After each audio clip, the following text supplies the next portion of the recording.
Hey beautiful, welcome to our channel. ఇట్లు మీ అభిమాని. మనలో చాలామందికి ఇష్టమైన రైస్ ఐటమ్స్లో ఒకటి పులిహోర. టెంపుల్స్లో కూడా ఎక్కువగా ఇదే పెడుతుంటారు. మనం ఈరోజు తిరుమలలో చేసే ప్రసాదం పులిహోర ఎలా చేయాలో చూద్దాం.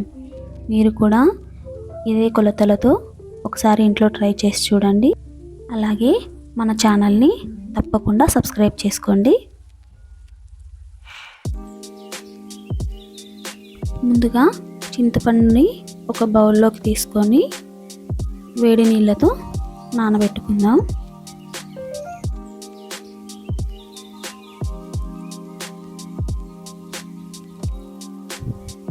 అలాగే స్టవ్ పైన ఒక గిన్నె పెట్టుకొని అందులోకి 2 స్పూన్స్ మిరియాలు వేసుకొని కొద్దిగా మెంతులను కూడా వేసుకోవాలి.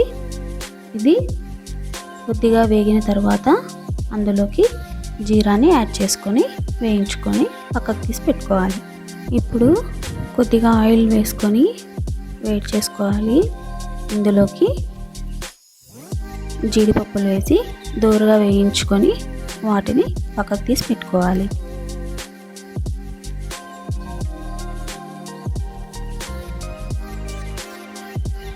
అదే ఆయిల్లోకి 1 స్పూన్ ఆవాలు, 1/2 కప్పు శనగపప్పు, 1/2 కప్పు ఉద్దిపప్పు, అలాగే 1 కప్పు పల్లీలు వేయించుకోవాలి. ఇందులోకి ఎండుమిరపకాయలు 2, కరివేపాకు, అలాగే కొద్దిగా ఇంగువ కూడా యాడ్ చేసుకోవాలి.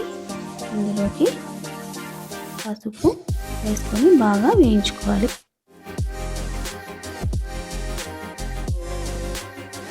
ఇవి ఇలా బాగా వేగిన తర్వాత మనం ముందుగా వేడి నీళ్ళలో నానబెట్టుకున్నటువంటి చింతపండుని ఇందులోకి యాడ్ చేసుకోవాలి.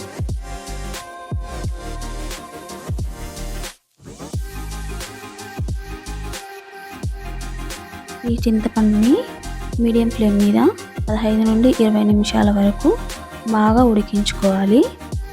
మనం ముందుగా వేయించి పెట్టుకున్నటువంటి మిరియాలు, మెంతులు, జీలకర్ర వీటిని మెత్తగా పొడి చేసుకోవాలి.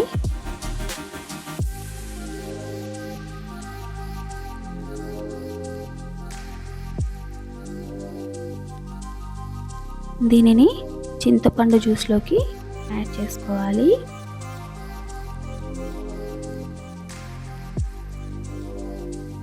అలాగే 2 స్పూన్ల ఉప్పును కూడా ఇందులోకి యాడ్ చేసుకొని బాగా కలుపుకొని దీనిని ఇలాగే ఇంకొక 5 నిమిషాల పాటు ఉడికించుకోవాలి.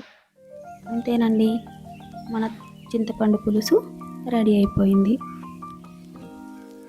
ఇప్పుడు మనం చల్లారిన అన్నంలోకి ఈ చింతపండు పులుసును కలుపుకోవాలి.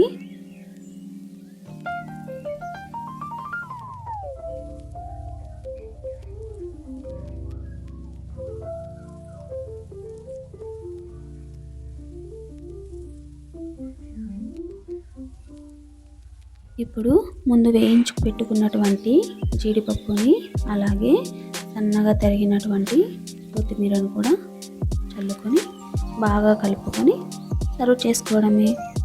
అంతేనండి, మన చింతపండు పులిహోర రెడీ అయిపోయింది.